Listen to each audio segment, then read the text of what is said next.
Hello everyone, I am Guido and welcome to Vinous in the Kitchen.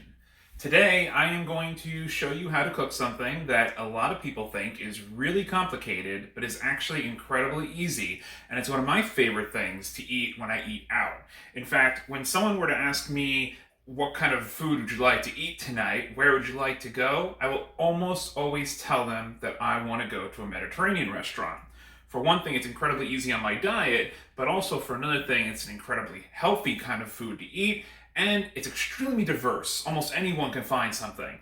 But what I love getting there is fish. I love getting roasted fish, fire roasted fish, grilled fish. The greatest thing about a Mediterranean restaurant is that you'll go to these places and you can often even pick out your own fish that you would like for them to make for you. Also, another thing I love about Mediterranean restaurants is sides. One of my favorites, Horta. Very easy to make. And I'm going to show you how to do it today as well. The only problem with Mediterranean restaurants is when you finally get the check and you realize how much it all costs. I've walked out of some of these places paying $60, $70 just for myself. And we're not talking about a wine bill either. We're talking just the food. So I started thinking, isn't this something I could easily do at home? And the reality is, you can. So, first things first, we're going to make Branzino. And I'm going to make it two ways. Because with Branzino, I find that, or just about any fish, I find that some people like to have the whole fish, like me. Some people like to have the fish filleted, like my wife. So we're going to do it two different ways. And we are going to fire roast it, but we're going to do it using our broiler. So the first thing I'm doing here is turning my broiler on high. Coming back to the fish, why are so many people afraid of fish? You know, I remember when I was in school and when I first started in restaurants, and the number one thing that I hated the most was cleaning and scaling fish. The fact is, though, if you are going to a reputable fishmonger, they're going to do all that work for you. So when I go, I'm basically picking out the fish. A couple things you want to keep in mind when you're picking out the fish. For one thing, the fish should not smell fishy. That's first. It should smell fresh. The second is the eyes. The eyes in the fish should be very clear and very lively. They shouldn't look too cloudy. Now, if you really trust your fishmonger, which I do, then you're going to know that you have quality things to choose from, but still, you want to pick your own. Look for the pieces that you want. Look for the sizes that you want. So, first things first. This is incredibly easy. They've been scaled, they've been cleaned. As I said, we're going to do this two separate ways. The first way, easiest, is someone like me that wants the whole fish. I'm basically going to take a sharp knife, and I'm going to run the knife along the flesh, something like this. Another thing I also want to mention, guys, is that you can use this exact preparation for doing this on your grill.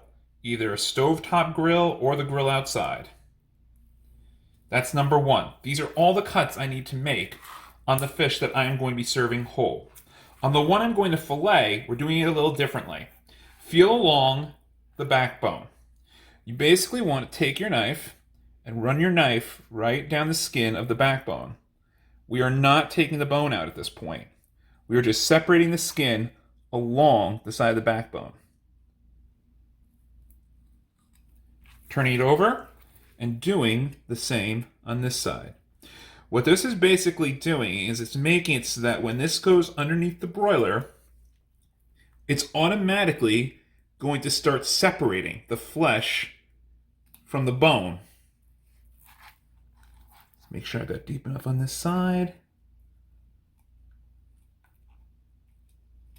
Next, we're going to now cut along right behind the gill. You see the gills? And the fin here was removed already by our fishmonger. Had a little bit of scale there, that's okay. And you know, the reality is, it's really not that hard to scale a fish. We're gonna make incisions here back by the tail. Same on this side. It's just, for me, something I didn't really enjoy doing. Okay. However, we are going to season these a little differently. They are both going to get salt on the inside and out. First on the inside, though. But the one that we're going to cook whole, the big difference between these two is I'm actually going to add the items that I'm going to season this fish with to the inside. So what I have here is I have some fresh parsley. I have some fresh dill. And I have some fresh oregano right inside. I'm also going to take 2 slices of lemon. And this is not going to close up perfectly, but that's okay. And I'm putting that inside as well. We're not going to stuff anything on this one, and you'll see why when it's done cooking. We're now going to add oil on the outside of both. We want to use a oil that can take high heat. One of my favorite healthy oils to use for this would be grapeseed oil.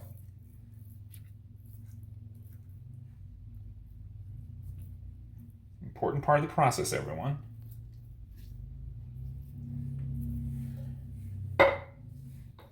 Turn them over. Same on the other side.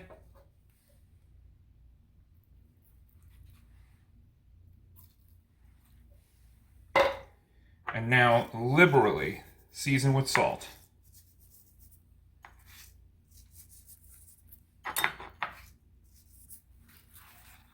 They can go right onto a baking sheet. Just a little aluminum foil on the bottom. I like to use a little cookie sheet, like a cookie cooling sheet on the top. This is just so that the heat gets all the way around the fish throughout the entire process.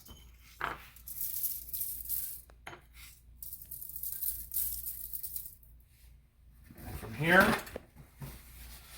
we are going to go right under the broiler, which for some reason turned off. That's okay.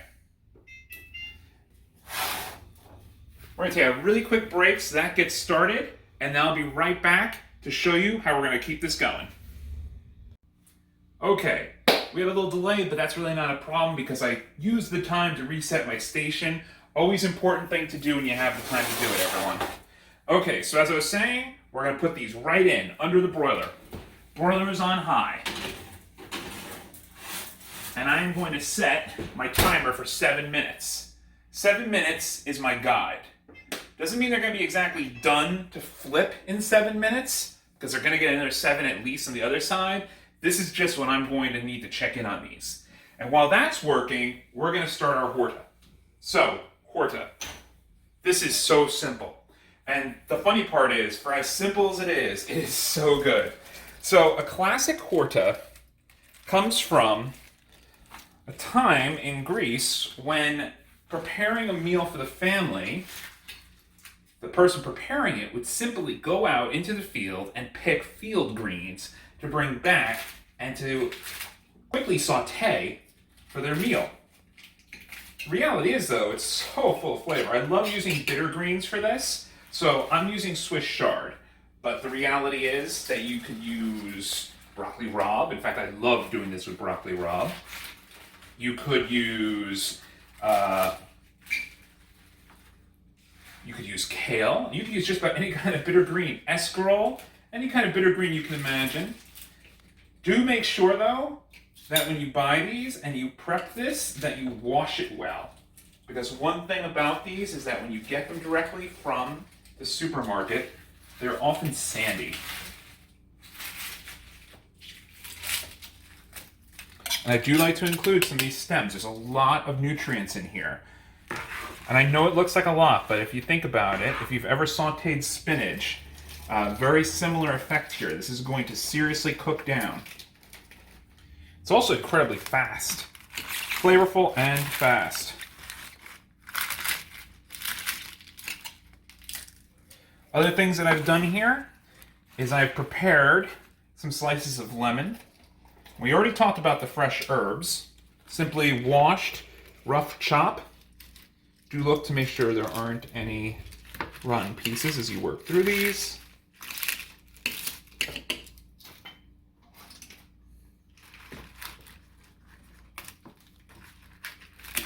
Doesn't get much simpler than this.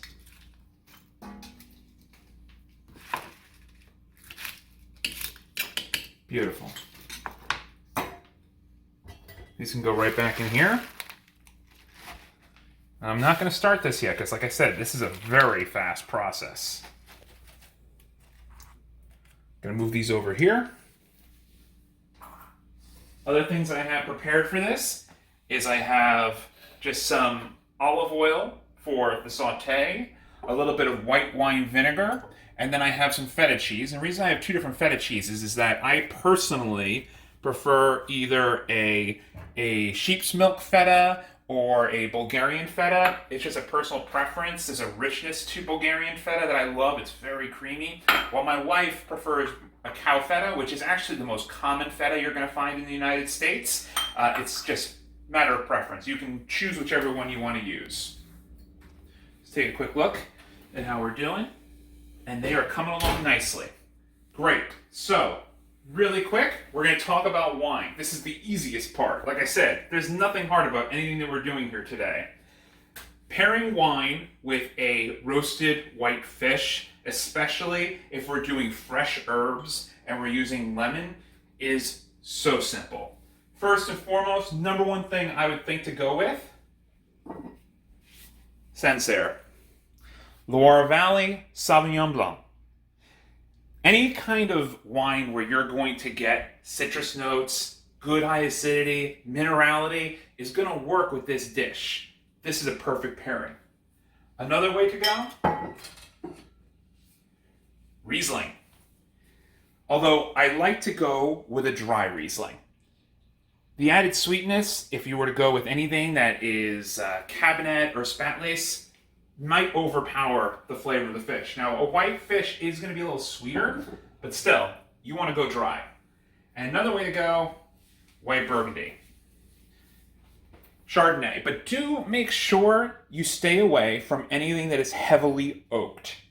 Now, let's just say, though, you did want to use something a little more oak. Now, we're making a sauce. It's basically making itself to a large degree. But it's based on olive oil, herbs, and lemon. And so you want to stick away from the oak. However, let's just say you wanted to make a butter sauce. Then you might want to go for more of an oaky Chardonnay. It might work better in that case. Gonna check on these really quick. And they are looking beautiful. As you can see, they are coming along nicely.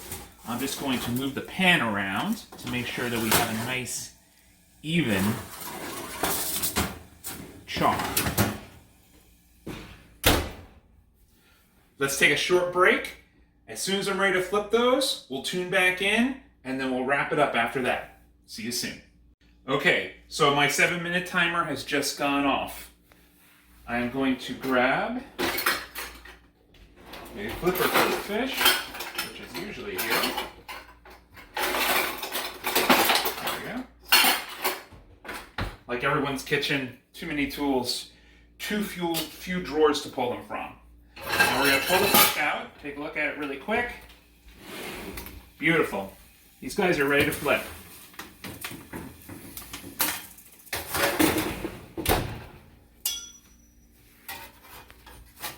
They shouldn't stick. They've been well oiled. Just going to hold this together while I flip this one since it has the stuff on the inside. And this as well. Beautiful. These are going to go back in. As you saw, 7 minutes was perfect. Another 7 might do the trick. Great. Now that that's going, we're going to put our large saute over a medium flame and let that come up to heat. So put this over here. As you can see, I have prepared some plates over here, as well as I've moved the items that I'm going to dress the fish with near the plates, so I can simply plate once the fish comes out. We should be up to temperature over here. Olive oil in the pan. Let that come up to heat. Okay, so we're not going to be adding a lot of liquid to this. In fact, the only liquid we're going to be adding beyond this olive oil is the vinegar. This really is a saute, and just like if you were to say saute spinach, a lot of liquid is actually going to come out of the chard itself. The only thing we do need to do is to season it. Salt.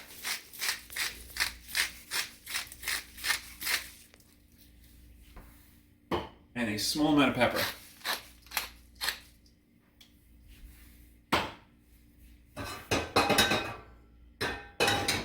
And now into the pan.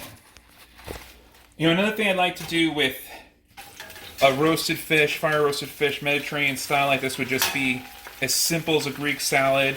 I would just take some simple greens, slice up some onions nice and thin, maybe some tomato. If you want to get grape leaves, go for it. You don't have to go crazy. And then just make a spicy vinaigrette, and you're ready to go. That's more of if it's a light lunch situation, I would go that way. But Horta is classic. In fact, you know, it's funny, one of the last meals that I had before the current turn of events that we've had around the world was actually at a Mediterranean restaurant with two of my coworkers, and this was exactly what we had. I think the only addition was we had a plate of some steamed asparagus as well. Okay, I've mixed this up really just to get the oil coated on the majority of the leaves. And now I'm going to add a splash of white wine vinegar.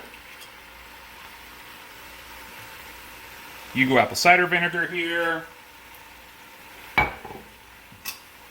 Whatever vinegar you like. I would not do a red wine vinegar, obviously, or anything like a balsamic. You want to go with something white and light because you really want the flavor of the greens to come through.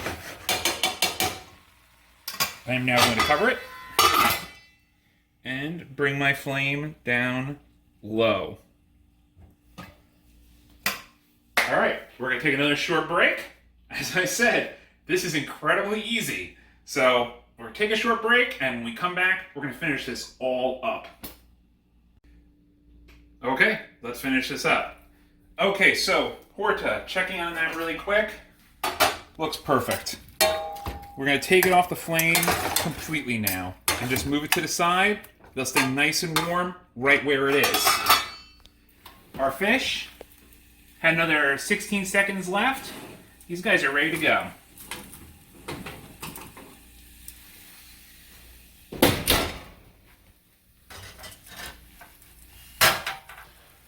So now for the one that I'm serving whole, there is next to nothing that needs to be done from here other than moving it to my plate for service, and I'm going to come back to this in just a minute.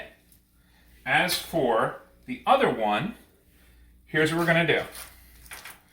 We are going to now reach in, probably best to do it with a knife, although this is not very hot.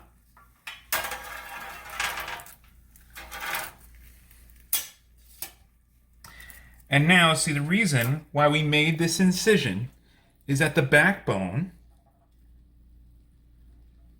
can be easily removed from the fish right here, opening it right up. Okay? From there, I'm going to separate the fillets. And it's going right along the ribs here.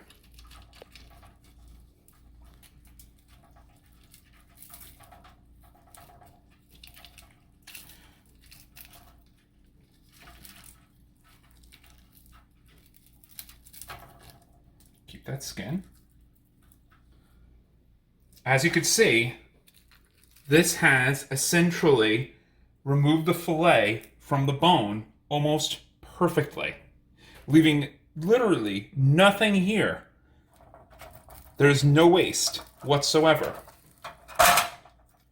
I can now work underneath here to lift this out.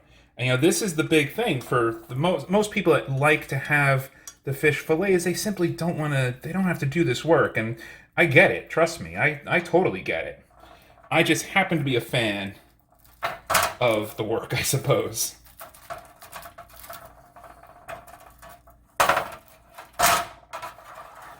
And now right onto our plate.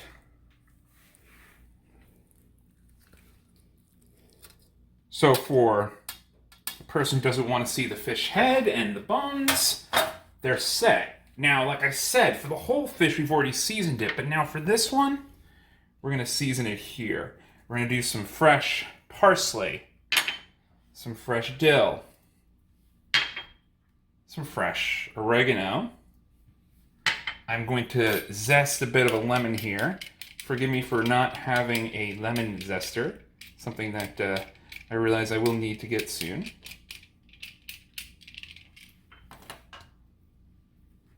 Now remember, we didn't season this one as heavily as the other one, so a little bit of salt, a little bit of pepper, and now this is that moment that you pull out that extra virgin olive oil you keep for the special occasion. Voila. I mean, tell me that is not what you would expect to find if you went to your Mediterranean restaurant. However, it costs you a heck of a lot less. For the other one, I'm basically giving it a little more salt and just more for garnish. We're going to dress it a little bit with some of these fresh herbs. It already has the lemon inside. Oh, which reminds me, on the one that we just did that we filleted, let's also give them a lemon on the side here.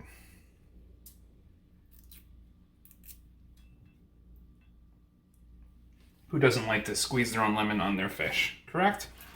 I'm going to move this out of the way, and we're going to plate our Horta. Just a second. Gonna give some olive oil here to the person who loves their whole fish. Ready to go there. The Horta I'm going to serve in bowls because of the fact that there tends to be a good amount of liquid in your Horta. And you don't want to lose that liquid. There's so much flavor in there, so many nutrients in there.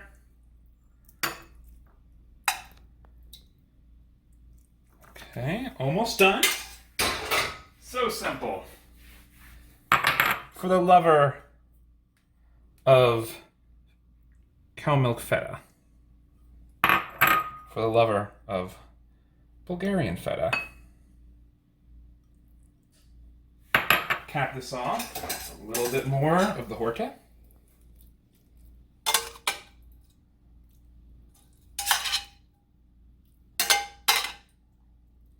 Don't waste the juice. The best part about this is that the warmth of the Horta and the juice slightly melts the feta. Oh, it is such a pleasurable dish. So healthy, so easy. Last of the feta here. Last of the feta here. Okay, there you have it. I am going to now bring this in to my lovely wife, and she is going to have a feast.